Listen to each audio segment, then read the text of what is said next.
ពុកម៉ែបងប្អូនថ្ងៃនេះធ្វើសង្ខ្យាល្ពៅនេះមានពងមាន់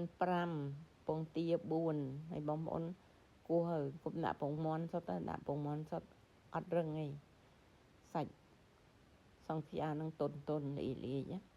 នេះយើងបាយពងមាន់ពងទាឲ្យលាយគ្នាហើយយើងដាក់អំបិលមកចុកទៅដាក់ហើយដាក់ស្ករត្នោតហើយស្ករអំពៅនេះម៉ាក់អត់ប្រើស្ករសទេព្រោះអីស្ករអំពៅហើយនឹងស្ករត្នោតហ្នឹងស្ករធម្មជាតិហើយក៏លាយនេះម៉ាក់ភ្លេចលាយម្សៅឆាបន្តិចទៅបានសាច់នំយើងសាច់ល្ពៅយើងសាច់សង្ខ្យាយើងវាស្វិតនិយាយចង់ជាប់មាត់ហើយគឺយើងដាក់ខ្ទិះទៅដាក់មកឆ្ងាញ់ណាខ្ទិះហ្នឹងកុំដាក់ច្រើនពេកខ្លាចជ្រាយ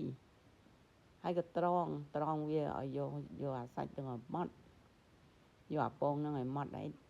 ចាក់ដាក់ល្ពៅចាក់ក៏ល្មមម៉ាច់ល្មងល្ពៅ3ហ្នឹងហើយក៏ដាក់ចំហុយដល់ពេលទឹកពុះហើយយើងបន្ថយភ្លើងតិចភ្លើង1ម៉ោបានហើយកុំឲ្យល្ពៅវាប្រេះហើយក៏មកស្ទុះប្រហែលជា1ម៉ោងអីចឹងហើយបងប្អូនយកកបិតចាក់មើលនេះឆ្អិនហើយនិយាយពីឆ្ងាញ់ហើយឈ្ងុយល្អណាបងប្អូនជួយ like ជួយ share ជួយ follow មកដើម្បីមានម្ហូបអាហារថ្មីបងប្អូនណាកូនចៅណាឆ្ងល់អីបើកវីដេអូមកមើល